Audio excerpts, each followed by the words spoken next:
in Fort Lee, New Jersey, home to Dr. Bob and Michael Zampieri's amazing dental practice that's been in this town for over 40 years. 45. And so we're going to take a look inside and look at Zampieri Dental Care as this month's Practice of the Month. Tell us, Bob, maybe start out real quick and give us the history of where you got, where and how you got started in the very beginning. Okay. This office is now 16 years old.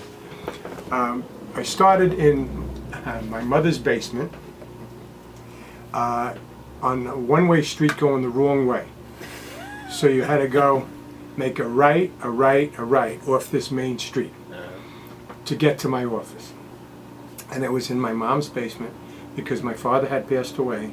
So I decided to do it there so that I could pay her rent so she could keep her house. And my brother still lived there, and she was my secretary.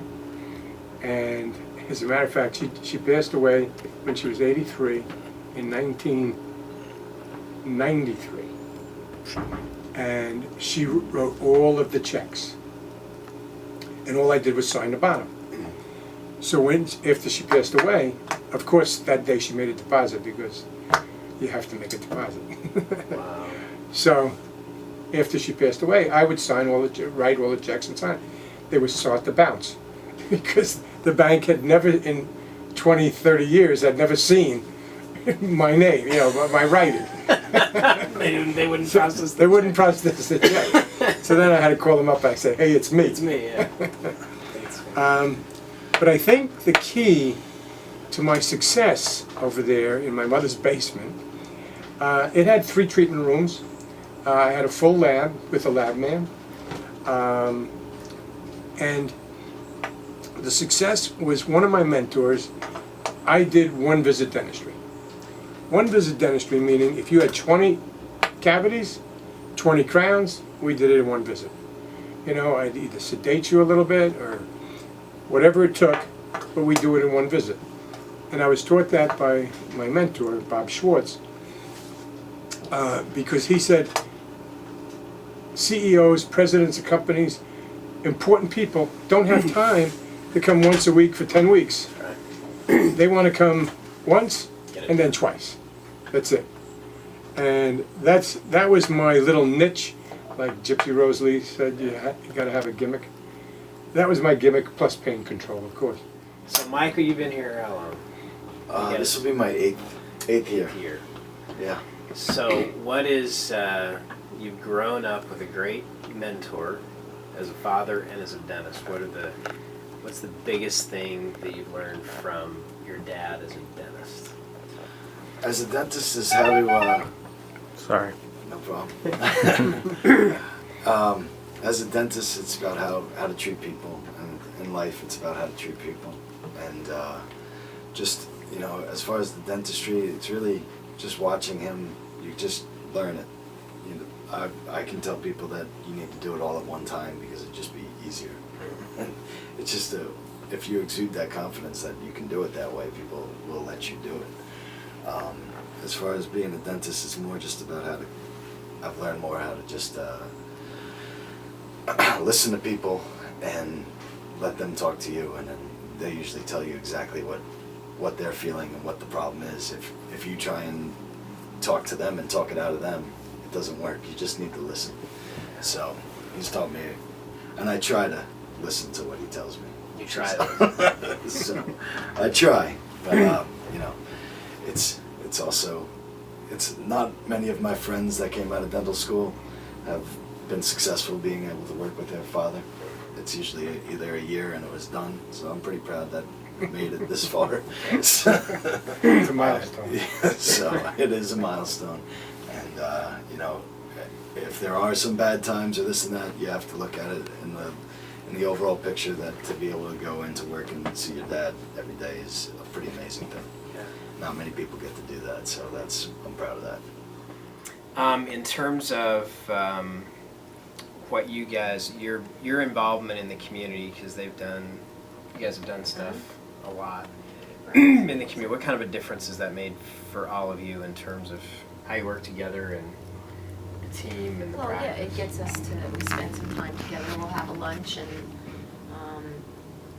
also we feel comfortable with, we know all the police force and a lot of the seniors and going to the senior center and pancake breakfast, and so we get to spend more time together other than in an office environment, which is nice. And it feels And we always nice make it to into be- a lunch, Yeah, so that's yeah. fun too. You know, we always spend time. It feels nice to be part of a team that gives back. Yeah. And you guys do plenty of that.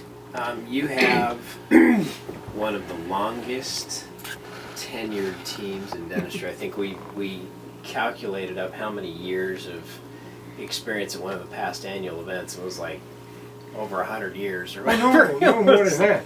The youngest is our hygienist that's been with me. Yeah. The youngest, and she was Mikey's babysitter.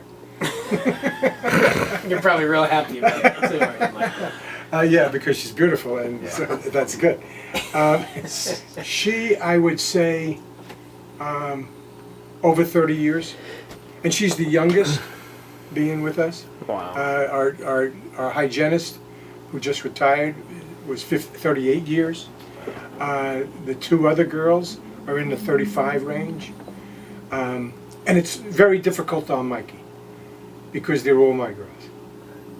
You know, so, and he wants youth, which he should. You know, so it's very difficult, because if the two of us say something, who are they going to believe? They're going to say, you know, we'll go with your dad's idea. So if somebody's looking for work, this isn't a real good place to come knocking. Wait for 30 years, maybe. But and we're going to ask the team about this, but if you were going to give the Zampieri management philosophy, you know, keeping people that long it's a huge accomplishment. What's your management secret, if there is? Not secret, but what's your management philosophy? Don't tell, ask. I think that's the best. I just thought of that because I've been doing it. You know, we had a person called Cy Ogelheck, and that was close to 40 years ago. He came in. Well, no, let's say 35 years ago. He came in and he says, "What do you want me to accomplish?" He was from not Salt Lake City, Reno, Nevada. And he said, "What do you want me to accomplish?" I said, two things. Number one, I want me not to have all the pressure that it's me, it's my practice. I want the team to work so well, that they put in another dentist, nobody knows I'm gone. So I have no, it's not me telling jokes or doing all of this. I said, that's number one. Number two, I'd like you to fire my hygienist, who just left after 38 years. So that didn't work. That didn't work out. Because he said, well, she was the negative force, and most bosses like that tattletale. But as everybody knows, the tattletale is just a negative force in the office. The boss likes it. Oh, Susie left at 2 o'clock yesterday after you left. And so I would say, okay, Susie and Beatrice, okay. Susie, Beatrice says that you left at 2 o'clock yesterday. Is that true? And the two of them, that'll stop Beatrice from saying those things. I'm sure Steve wants to show off the tree. Gotta see the tree. Okay, let's do it. Right here. So this is everyone who's worked for you in 40 years. 45 years. Really? That's it. That's the whole group.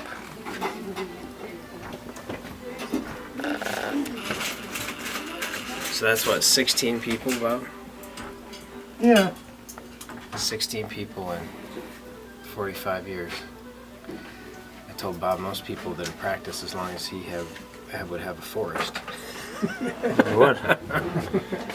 That's a fun idea. Very cool. And was this the original sign that was outside? No, one of my your- patients was a woodmaker, and he gave it to me.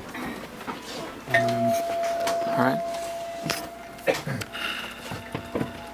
These, you know, my wife doesn't want any of the golf stuff at home, so there's only one place I can put the golf stuff.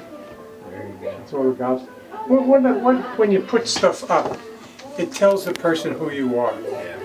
You know, as versus just sterile walls. They don't know who you are, and they'd really like to get to know who you are. Been here a long time. What is it from a leadership and a management standpoint that makes a difference for you guys? If you were speaking to a group of dentists and wanted to pass on the leadership and the management philosophy of Bob Zampieri, what would you tell him? What would you tell him to do that he does that makes a difference for you? I think to make everybody feel comfortable in their surroundings. He delegates a job and he knows that you know how to do it and he doesn't get in your way. He just expects you to know it and you do know it. And if there's something you don't know, he'll just say, try again. Very Keep easygoing. trying again. Yes, very And easygoing. makes everybody feel comfortable, has a wonderful chairside manner, joking, you know, and spends the time talking to each patient, you know, and His personality is unbelievable, it is. Dr. Roberts. It's not like that every Makes day. you feel very comfortable. And I think he always is telling us how well we're doing. We get told, you know, Positive reinforcement. thank you. Yes. It's just what advice you'd give to other teams to be as successful as you guys and as happy as you are. I mean, what? Sweat the small stuff, and, you know. Communicate, open communication. Absolutely. And our meetings that we have together, that's, you know, that we can form, that we can talk things out is important. Yeah, that's You've a big gotta, one. you know, Yeah. well, you know, you've gotta be able to, How often do you meet? Usually, for a time there, we were doing every 6 weeks. You know, well, he'd take us out to dinner and we'd sit and just talk whatever. You know, if we had a problem get it or all an out. issue, or, Yep. you know, if they wanted us to try something different or something new. So we were all in a relaxed setting, and it's good to keep the open lines of communication all the time. We love what we do. I think we all love what we Oh, we do, love and our we do boss, too. love, right, we love what we do, and I think we love our bosses Right. very much. That's huge. Yeah. And they love us. I mean, it's mutual. And we want to do for them, and they want to give back, so. Best place to be. Yeah, we Cool. all enjoy here very much. Excellent.